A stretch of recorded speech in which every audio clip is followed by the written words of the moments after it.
Candidate number 1, this is your question. What is the significance of Echo Queen 2024 in this time and age? What is the significance of Echo Queen 2024 in this time and age? Ano ang kahalagahan ng magiging Echo Queen 2024 sa panahon ito? Ladies and gentlemen, before I answer that question, good evening to all.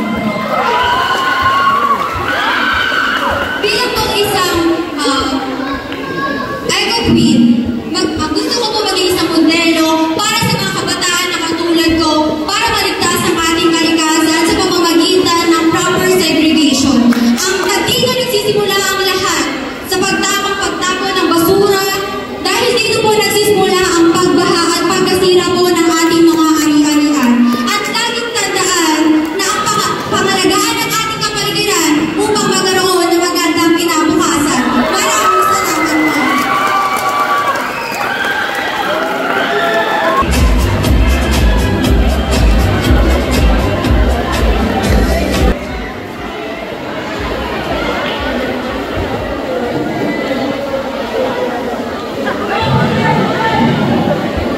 Okay, good evening. Contestant number 2, ito ang inyong tanong.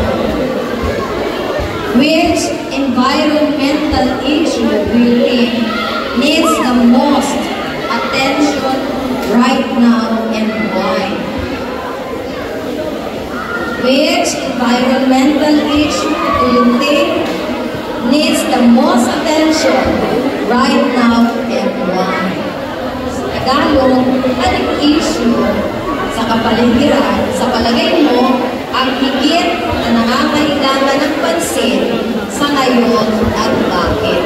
Ulit, aling issue sa kapaligiran, sa palagay mo, ang higit na nangangailangan ng pansin sa ngayon at bakit?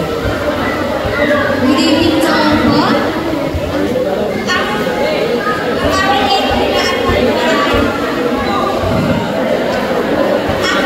Basura sa ating kapaligiran na kung saan manumito, ito ang problema ng ating kalikasan. Kung magkakaroon ng batas na no waste policy, ay kailangan natin ng proper segregation.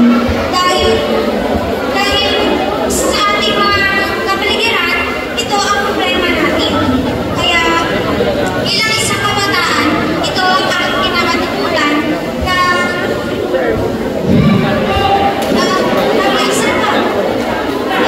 yun lang po. Kailangan natin ito para tingin maayos upang mapakinabangan tayo ng masusunod na henerasyon. Maraming salamat. Okay, thank you.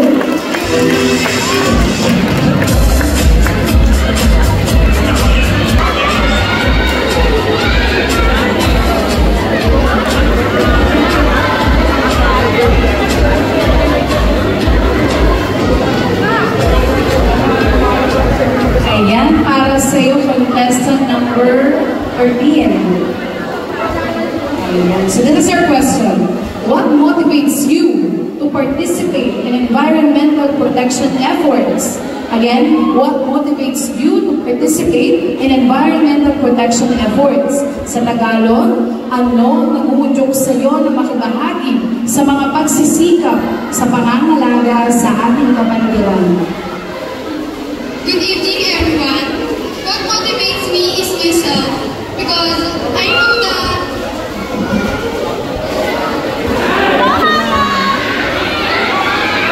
the importance of the environment and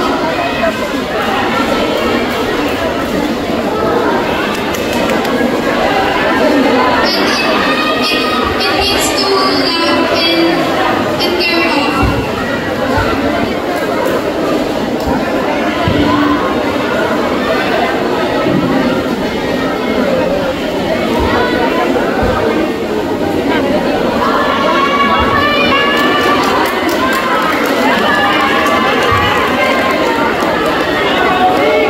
It gives us foods, needs, and our houses. So I also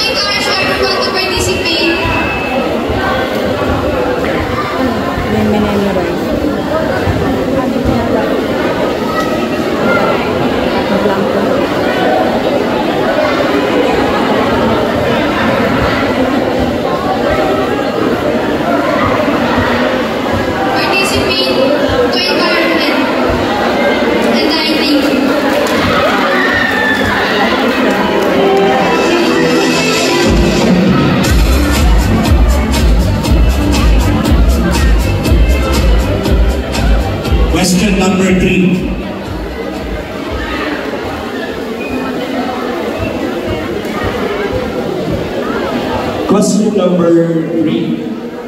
Same question as before. What is an example that science, technology, and innovation contribute to a stable, comfortable, and secure future? What is an example that science, technology, and innovation contribute to a stable, comfortable, and secure future? Ano ang halimbawa na nakakatulong ang siyensya, teknolohiya at inovasyon sa banal, maginhawa at panatag na kinabukasan? Pwedeng sabihin ng mga sasakyan. Magbigay ng halimbawa na nakakatulong ang siyensya, teknolohiya at inovasyon sa matagal, maginhawa at panatag na kinabukasan. Nagtapon kami ng mga basura sa tamang basurahan at wag po natin itapon ito sa ilog upang maiwasan ang pagbaha at pagkasira ng mga ari-arian. Thank you. Salamat.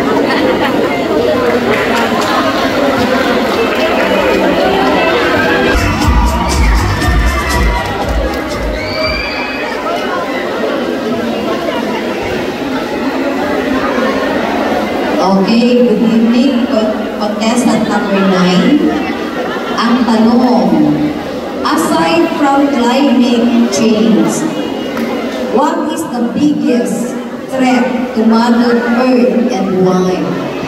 Aside from climate change, what is the biggest threat to Mother Earth and why?